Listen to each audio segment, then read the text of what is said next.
Muchas gracias. Buenas tardes. Me van a permitir que trabaje como profesor, en el sentido de tener el acercamiento con ustedes y ustedes con su servidor. Es parte de lo que me enseñaron aquí unos de mis maestros presentes, y que el acercamiento debe de transmitir la confianza y el interés de conocernos mutuamente. Quiero decirles que su servidor fue muy joven director de escuela secundaria técnica. A la edad de 27 años ya era director de una escuela donde se me confundió con un chiquillo. De decir, ¿cómo que él es el director? Chaparrito, llego a una escuela agropecuaria. ¿Cómo? ¿Por qué les platico brevemente esta situación? Porque yo en poco tiempo tuve que impactar con la cuestión del liderazgo, Miguel. Cómo se percibe y cómo se transforma. Y quiero llevarlos en un trayecto formativo. Es decir, ¿cómo inicié? ¿Cuál fue el proceso que viví? ¿Y cuáles fueron mis metas que yo perseguí desde el primer momento que me hicieron director de escuelas?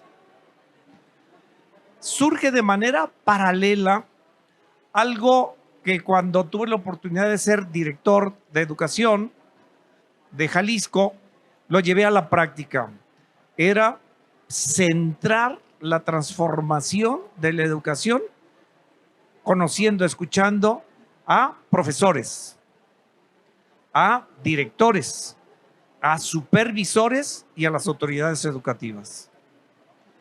¿Cómo hacer que esto se articulara de una manera transversal, sistemática, que pudiera decir cuál es el inicio, cómo está en este momento mi escuela, mis alumnos, y voy a ubicarme desde el inicio y me voy hasta la última escuela, donde actualmente todavía sigo como director con licencia, y en la técnica 40, que tiene 42 grupos.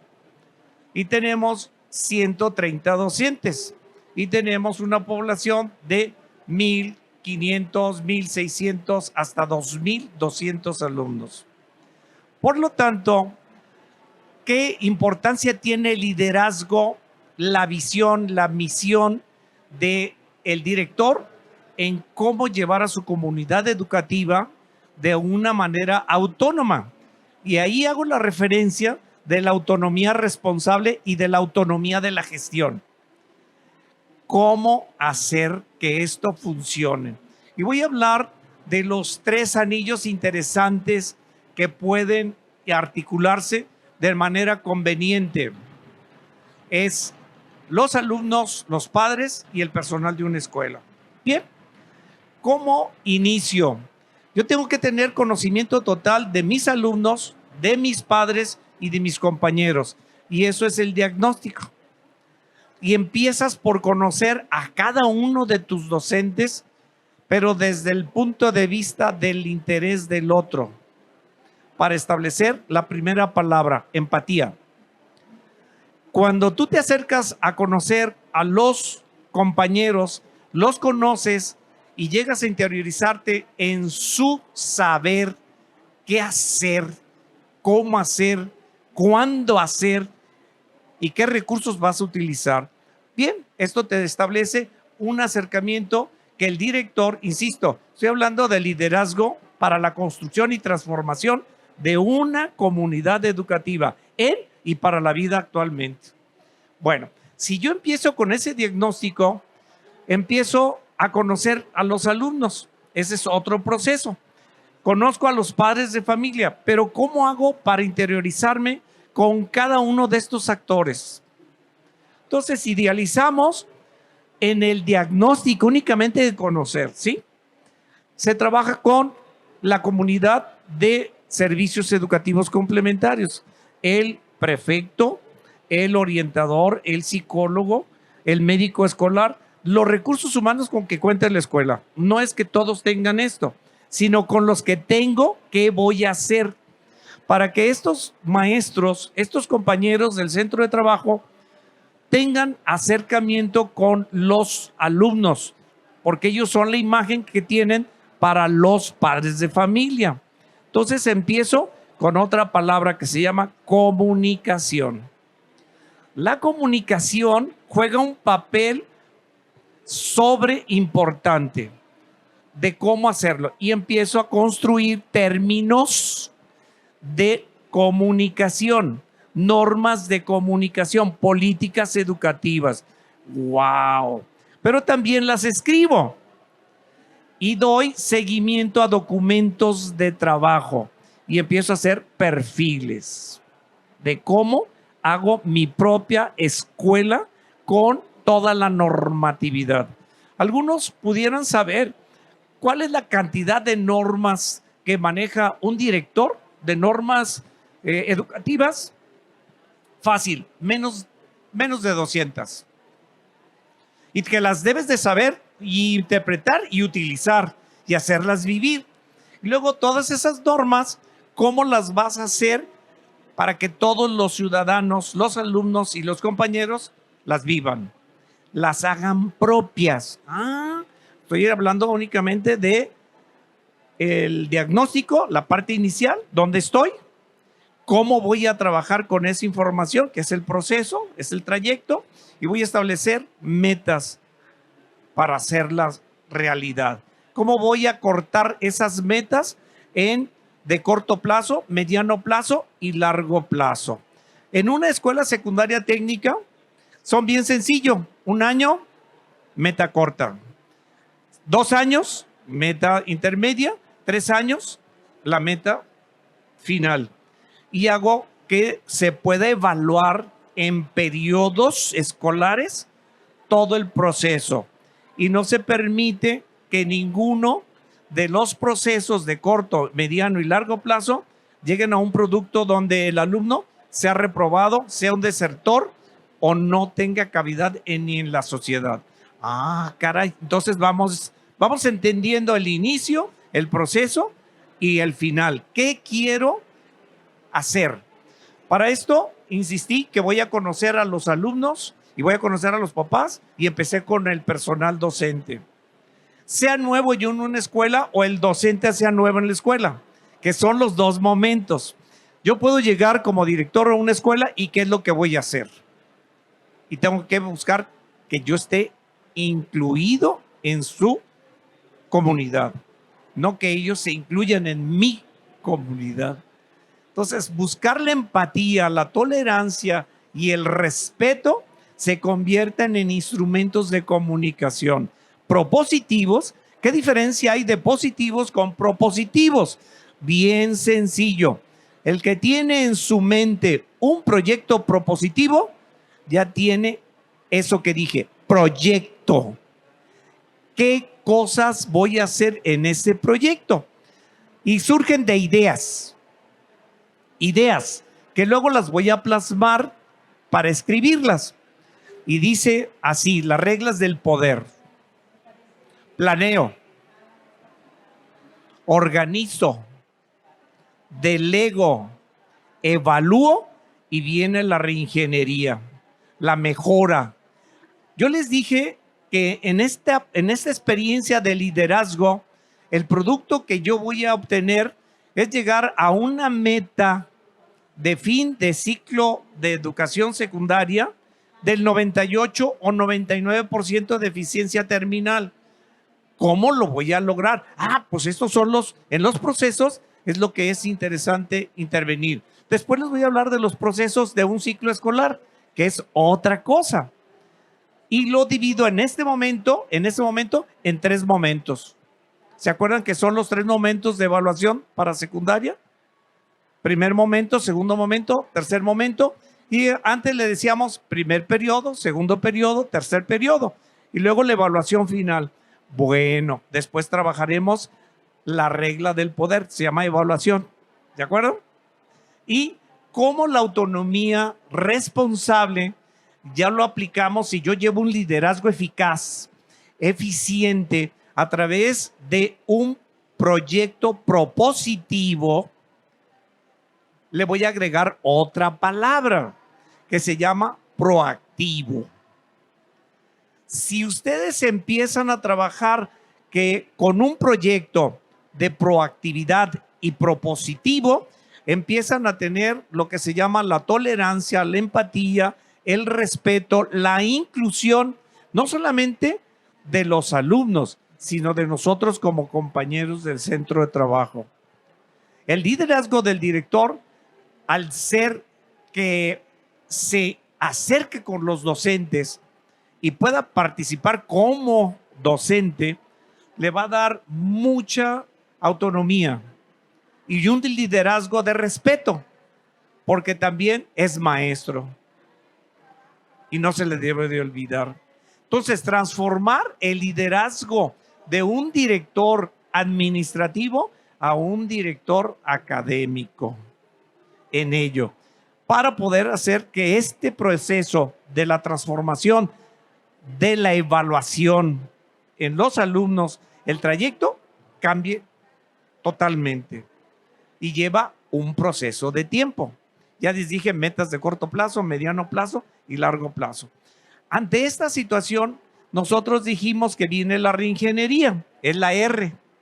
La reingeniería que tiene que ver, si yo voy a trabajar un momento, le aplico nuevamente las reglas, planeo, organizo, delego, evalúo y tengo, pero lo voy a transformar por semana y me voy al plan de trabajo individual.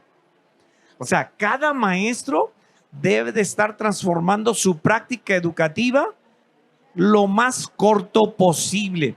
Y voy a decirles 4 prioridades básicas. Ya estoy hablando de reglas, propósitos, y me voy a lo que para nosotros requieren tener en mente un director con su liderazgo, un profesor con su responsabilidad de autonomía, y qué va a hacer el director con su gestión en la autonomía. Bueno, chicos, cierro. De ver, me dijeron 20 minutos y tengo que ser muy respetuoso. No, todos tenemos ese mismo derecho. Así que me disculpan. Muy sencillo. Si nosotros hacemos que esta autonomía funcione, van a integrar a los alumnos desde el respeto y la tolerancia de los niños. Ellos forman su propio comité estudiantil. Invitamos al INE y ellos hicieron la elección, los del INE. Luego hicimos a los padres de familia para nombrar las asociaciones y los consejos, pero desde un punto de vista que iniciamos de manera distinta. Primero invito a todos los docentes y les pongo a todos los padres de familia y les expongo qué hacer en la escuela. ¿Cuál es el plan de trabajo de la escuela? Y establezco un liderazgo a través con los papás de reconozcan quién es el director y qué se compromete y qué requiere de los padres. Entonces, en ese sentido, buscamos que tengan representantes y hacemos un ejercicio bien sencillo.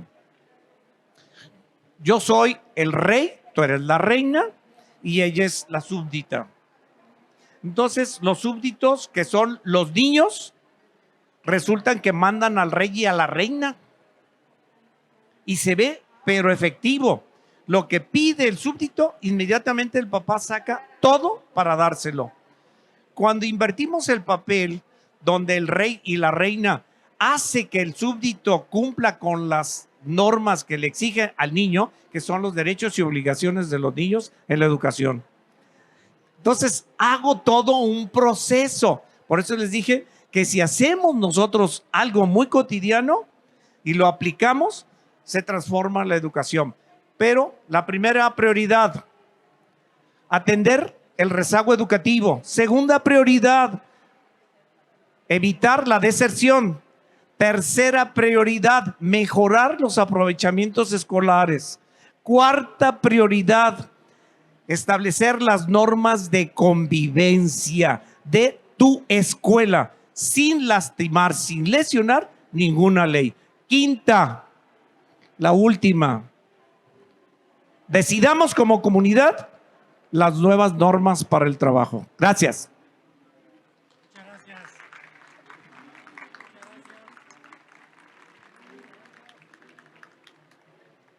Bueno, así, muchas gracias. Bien, siempre cuando asumimos la responsabilidad de un liderazgo, queremos actuar con cierta libertad. Y con esta reflexión que nos comparte el maestro Rubén Castellanos de una manera magistral, de una manera muy correcta, nos invita a que reflexionemos que para poder lograr la autoridad tenemos que constituir en principio la autonomía de manera responsable. Y para poderla constituir tenemos que cumplir con nuestro deber a través del cumplimiento a la norma. Es decir, tener claridad de qué es lo que tenemos que hacer, cuál es nuestro nivel de responsabilidad y cumplirlo. Es la parte práctica y ahora vamos a tener la posibilidad de verlo desde cómo lo ha construido y cómo lo ha fortalecido a través de la gran experiencia en procesos de investigación el doctor Miguel Ángel Díaz. Por favor, doctor.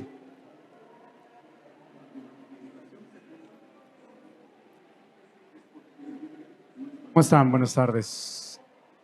En primer lugar, agradecerles por la bondad de su tiempo, el favor de su tiempo en este conversatorio y hablar un poco acerca de, en esta reflexión que estamos haciendo acerca de liderazgo educativo desde un par de perspectivas, una que la acaban de escuchar y la propia. Yo quiero hacer una acotación. En realidad, los elementos de práctica en la investigación educativa no distinguen del todo, o desde mi punto de vista, no es, mientras menos se separe a la teoría de la práctica, puede existir más relación con nuestras realidades. Es decir, no están escuchando aquí a un teórico y allá a alguien que hace práctica, ¿no? Porque de otra manera, pues justamente la investigación educativa se sirve de las realidades educativas en donde nos encontramos para poder establecer procesos de rigurosidad académica que tienen sus cortes metodológicos, técnicos, de observación de la práctica, etcétera, para poder hacer su conocimiento, crear, construir su conocimiento. De ahí deviene el conocimiento que yo les voy a transmitir o lo que voy a hablar a continuación. Y en primer lugar, quiero platicarles, acá me quedé con el control. Quiero platicarles acerca de, no sé si allá me pueden ayudar. Ahí está. Bueno, si gustan estar en comunicación, pueden hacerlo a través de esas redes.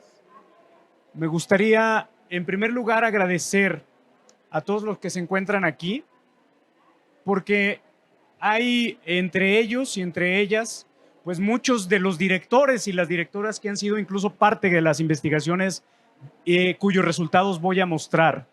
Y por otra parte, algunos profesores, ahí está, algunos profesores que han coadyuvado con estas investigaciones y quiero agradecerles de una vez ese favor que me han hecho.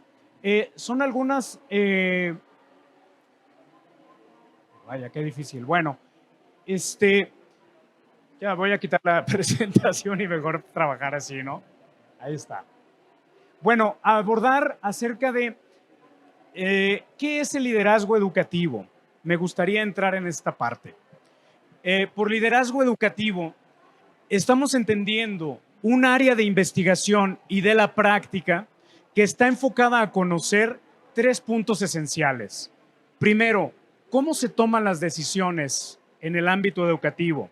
Segundo, cómo se accede a los poderes dentro del ámbito y del campo educativo. Y tercero, de qué manera existen relaciones entre las personas, los sujetos de las instituciones y las propias instituciones educativas para transformarlas. Es decir, cómo un sujeto o un conjunto de sujetos influyen para la transformación de las instituciones, pero también viceversa, cómo las propias instituciones nos hacen normativamente acoplarnos a sus reglas, independientemente de que esas reglas pasen por un conjunto de reflexiones o no.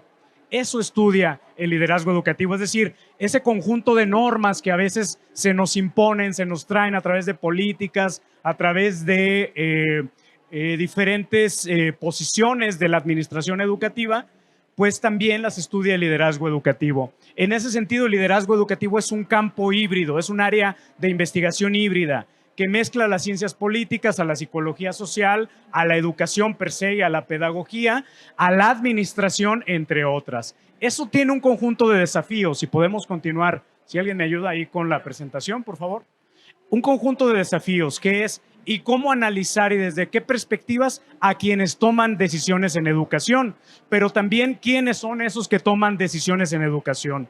Me gustaría plantear entonces que no hay que confundir al liderazgo educativo con un conjunto de elementos que permanentemente, como está de moda, se le han achacado. Uno de esos es la dirigencia. ¿Cuántas veces hemos escuchado acerca de que un líder es aquel que exclusivamente tiene intereses políticos dentro de N institución educativa, sin que necesariamente sus fines tengan una orientación educativa o pedagógica, o sin que necesariamente sus fines sean para retribuir al ámbito de la educación? Otro, lo conocen muy bien y solo voy a hablar acerca de este, es el coaching. Se ha hablado de manera muy positiva, ¿no?, acerca del cómo uno debe de hacer algo, sentirse bien con lo que hace por fuerza y luego, posteriormente, ejecutar cosas que no necesariamente están mediadas por la cognición o por una reflexión dentro de las escuelas, ¿no? Entonces, si eres director, tienes que ser líder, ¿no? O si ya adquiriste el cargo de liderazgo, de la dirección, es porque eres un líder. Eso hay que verlo. Y hay que pasarlo por un conjunto de matices. Y aparte, tienes que estar feliz por ser director y tienes que estar feliz por estar en esa posición, ¿no? Que es lo que nos plantea mucho el coaching. El liderazgo educativo tiene elementos de complejidad más altos. Se acerca a observar cómo se dan las correlaciones entre los sujetos y las instituciones, los accesos al poder y la toma de decisiones, pero algo muy importante, la siguiente, la agencia de los sujetos. ¿Qué es lo que los sujetos quieren y pueden hacer en un contexto determinado? La siguiente, por favor. En ese sentido, ¿quiénes son los sujetos a los que les atañe el liderazgo educativo? Bueno, todos estos que ven acá, ¿no? Profesores, directores, se pueden ser estudiados por parte del liderazgo. No es necesario que tú tengas un cargo en particular para ser líder. Tu agencia es la que te permite ser o no un líder. No obstante, esa agencia no necesariamente es por el lado de la sonrisa y de lo positivo, ¿no?, sino de reconocer cuáles son las problemáticas que se dan en tu entorno y qué es lo que puedes hacer o cambiar en torno al liderazgo. Siguiente, por favor.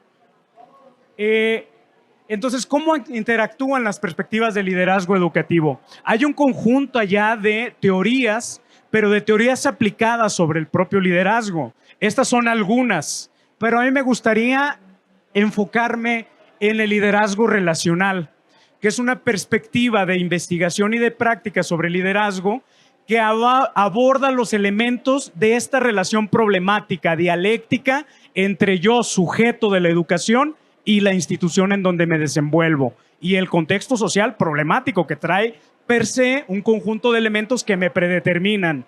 No es lo mismo un líder educativo en Jalisco que un líder educativo en Taiwán. No es lo mismo un líder educativo en la Normal de Jalisco que un líder educativo en el ICIDEM. Y en ese sentido, el liderazgo observa un conjunto de características diferenciadas que ayudan a reconocer en qué medida el liderazgo se aplica o no con otro conjunto de normas. No obstante, sí es posible encontrar algunas características particulares de sobre qué tipo de liderazgo propone el liderazgo relacional, que es el que me estoy enfocando en este momento. La autonomía, entendida como el proceso de tomar una decisión en el contexto en el que te desarrollas con un conjunto de responsabilidades que vienen con ella. Ojo, autonomía, no independencia, y ahí es donde viene la parte de la corresponsabilidad. Otra, una reflexión sistémica de dónde se está parado para construir una propuesta educativa. Otra que es la responsabilidad social, es decir, no hay un liderazgo si no es un liderazgo responsable hacia su comunidad. Por otra parte, la toma de decisiones colaborativas y las capacidades comunicativas que ya las planteaba el profesor. Entonces, en el siguiente encontramos que entonces esos elementos y esos conjuntos de liderazgo educativo tienen también dimensiones específicas. En la siguiente, por favor. ¿Qué dimensiones debe de tomar alguien que se incluye dentro de las perspectivas de liderazgo? Bueno, una dimensión, aquí está, que es la comunitaria, la profesional, la curricular y la institucional. La dimensión profesional alude a un conjunto de elementos y aquí es bien interesante porque generalmente lo que hacemos en nuestras instituciones educativas es desde una pirámide que son tan centralizadas, desde una pirámide decirle al de abajo qué es lo que debe de hacer y cómo lo debe de hacer. No obstante, en la dimensión institucional esta corresponsabilidad es responsabilidad institucional, responsabilidad del sujeto profesional que está dentro del contexto. Y entonces este elemento profesional cuestiona cuál es el acompañamiento que se da para que tú puedas ser un líder, como se te plantea, cuáles son los climas propicios para tu desarrollo profesional, de qué manera aprendes junto con otros y por último, si recibes o no una retribución justa por este esfuerzo que realizas dentro del propio sistema educativo. La institucional, la infraestructura apropiada, la reducción burocrática, los elementos de espacios para la colegialidad, como este que estamos viviendo, la búsqueda de gestión del presupuesto y de personal, es decir, se cuestiona mucho la autonomía del director y se dice, bueno, es que tú eres director autónomo, pero tienes que ser responsable. Sí, pero ¿responsable de qué? Si al personal que yo traje a la escuela no lo traje yo, ¿no? O si al personal o si el presupuesto que yo tengo, la verdad es que es algo que yo voy y lo gestiono con los padres de familia. Yo recibo los pagos, pero en contraparte, ¿qué se me otorga, no? Entonces, estos elementos son importantes y reconocer, eso sí, la parte comunitaria y curricular que se le adhieren como una responsabilidad muy específica para la dirección o para quienes ocupan cargos dentro de las instituciones educativas de liderazgo, que ya no las voy a mencionar, los ven aquí, el impulso a proyectos integradores, la adecuación de planes de estudio, el soporte a los demás en la toma de decisiones, entre otras. Entonces, vamos a la siguiente. En ese sentido, reconociendo estas dimensiones, ¿cómo se hace o cómo transitar hacia un liderazgo que permita tener cierta sostenibilidad? Bueno, hay una propuesta de Beltrán que se llama la triple hélice, que plantea el impulso a proyectos a proyectos aplicados, proyectos integradores, en donde se toma en cuenta qué es lo que proporciona el Estado y cuáles son sus aportes, qué se da en el ámbito educativo, cuyas dimensiones ya las mencioné hace un momento, y por otra parte, la economía, es decir, los motores económicos que permiten a esta institución o hacia dónde le permiten moverse. Y este proceso que plantea Beltrán está mediado por desarrollar un diagnóstico con base comunitaria como primer elemento y un elemento sustancial. Segundo, el desarrollar esos proyectos integradores que ustedes los están viendo en las propias escuelas, sin perder el vínculo con las familias todo el tiempo. Posteriormente, el desarrollo del proyecto enfocada a la reflexión sobre los impactos. Vamos a ver entonces, a desmenuzar un poco, que es algo que yo sí he investigado bastante sobre la formación directiva en Jalisco y que era donde extendía yo mi agradecimiento para muchas directoras y directores que han estado apoyando estas investigaciones, porque parten de una realidad concreta. Aunque yo fui director encargado de una primaria rururbana, mejor dicho, periurbana, pues eso no me da a mí, digamos, la voz como para saber de manera experta qué es lo que puedo plantear para todos los directores, porque yo me delimitaba en un solo contexto muy específico, pero luego me va a decir la maestra, bueno, pero eso en mi contexto no aplica, ¿no? Entonces, por eso esta reflexión mediada, que es un poco más mediada por la metodología y ampliada a un conjunto de contextos jaliscienses, implica reconocer que la formación directiva no ha sido siempre la misma. Es decir, si hoy nos establecemos en la formación directiva con orientación hacia el liderazgo, porque hay un boom, digamos, de las teorías y perspectivas de liderazgo, no significa que todo el tiempo haya sido así. Como lo podemos ver en los años 30 y 50, el enfoque estaba hacia las misiones educativas. Hacia los años 40 a 60, la custodia de los bienes estatales, es decir, el directivo se convertía en un burócrata. Después de los 70 a los 90, esta administración burocrática toma un aspecto de militancia política y entran aquí los sindicatos de profesores con una fuerza muy fuerte hacia el perfil directivo, mucho más militante de los propios lugares donde se toman las decisiones.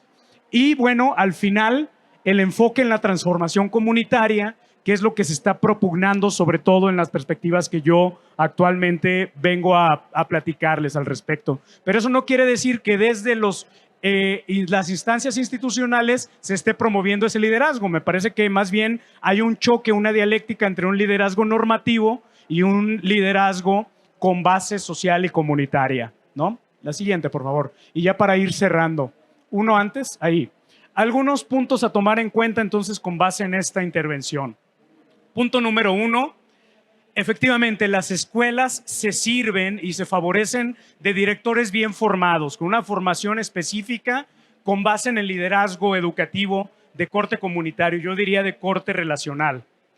Por otra parte, en el punto número 2, esta formación merece de una formación sí sobre la práctica, pero con una reflexión mediada de un conjunto de instrumentos teóricos y metodológicos que favorezcan al director a la toma de decisiones, el acercamiento de equipos que le den un robustecimiento a la propia decisiones del director, no que sean eminentemente normativos. ¿Cómo lo haces? ¿Qué haces? ¿Cuándo lo estás haciendo? ¿No? Sino que le den un apoyo y un arropamiento. Por otra parte, la búsqueda de que los nuevos liderazgos, los nuevos directores se estén formando ¿desde dónde? Pues desde las etapas más básicas de la formación, desde las escuelas normales, desde el impulso a posgrados enfocados al liderazgo y desde la correlación práctica permanente con el estudio, que si bien ya se hace en las escuelas normales, tampoco es cierto que se hace con un conjunto. Bueno, es necesario apuntalar las mediaciones críticas. Y como último, una formación pertinente supone inscribir estos objetos de estudio en un proyecto más amplio, principalmente de sociedad, que también pasa por un proyecto político y social. Muchísimas gracias y quedamos para preguntas.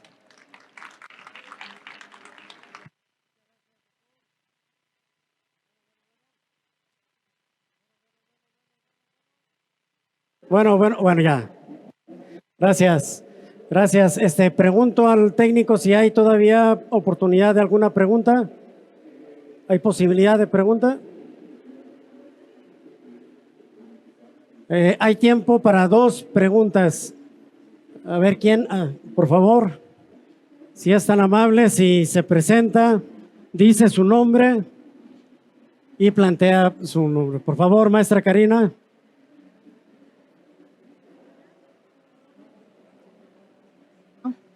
Hola, hola. Parece que ya. Ya, adelante, por favor. Bueno, me presento. Soy Karina Chávez, regalado directora en un preescolar en la zona metropolitana de Guadalajara. Con el gusto de estar aquí presente con personalidades tan importantes, maestro Genaro, maestro Mike. Y bueno, yo le tengo una pregunta al maestro Mike. Mike de cariño. Miguel. En relación a los directores, en cuanto a la parte de esa relación que mencionas en los cambios que ha habido de manera generacional, en la investigación de campo que has realizado, ¿qué has notado en los directores? Si ha habido una cercanía positiva en relación a las metodologías que estás comentando, específicamente de la transformación de formación en cada director, sobre todo del autor Díaz. ¿Has visto en esa investigación de campo acciones positivas? ¿Has visto que sí se han desarrollado como líderes educativos transformacional? ¿O ha habido esa disruptiva entre los líderes anteriores que son como más militantes? Por favor. Muchas gracias, maestra Karina. ¿Qué tanto la propuesta metodológica realmente ha aterrizado en la actividad de los directivos? Es la pregunta. Ya, sí, hay una respuesta para eso. Publicamos un libro de metodologías de la investigación en liderazgo educativo, donde hacemos un análisis justamente sobre cómo fue la formación antes y cómo se transformó. Hay grandes transformaciones, es decir, con las políticas educativas que se han desarrollado, sobre todo la del 2012, hubo un conjunto de cambios que reestructuraron al perfil directivo. ¿Qué fue lo que sucedió? Se incorporaron directores más jóvenes, mucho más jóvenes en la educación. Generalmente cuando estamos en las escuelas, uno dice, ay, qué bien, ya llegó el más joven, él se va a encargar de todo. Y ese ha sido uno de los grandes pesos para los directivos. ¿Qué encontramos con los directores y directoras jóvenes? Varias cosas, pero no sabría decir yo si positivas o negativas, pero sí podría caracterizarlas.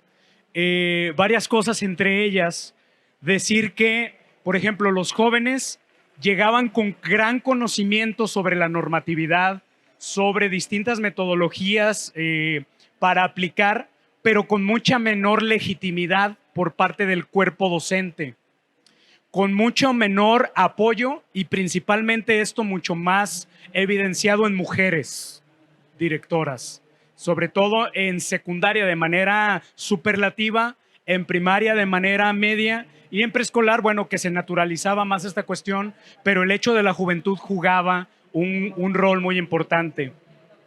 Otra cuestión era el arropamiento de las comunidades educativas, que es menor hacia los directores que entraron con esta reforma, en donde se les veía con menor experiencia y por lo tanto que podían las personas dentro de la propia comunidad intervenir más en los procesos educativos internos.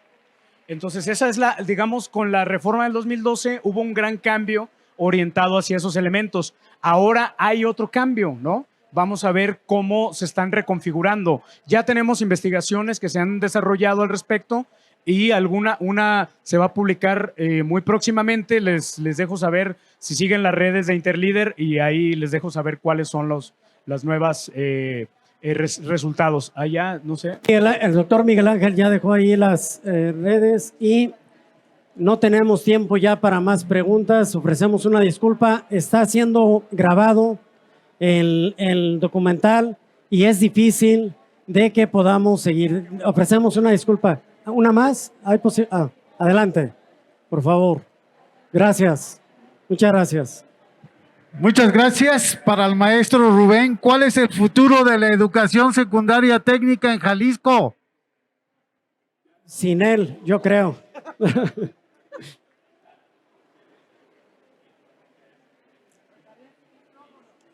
Ahí viene el micrófono. El micrófono. Gracias. Muchas gracias. Quiero decirles que el compañero que hizo uso de la voz es compañero director de escuelas secundarias técnicas. Por lo tanto, es directo el acercamiento y la pregunta muy concreta. La educación secundaria en cada una de las modalidades tiene que transformarse.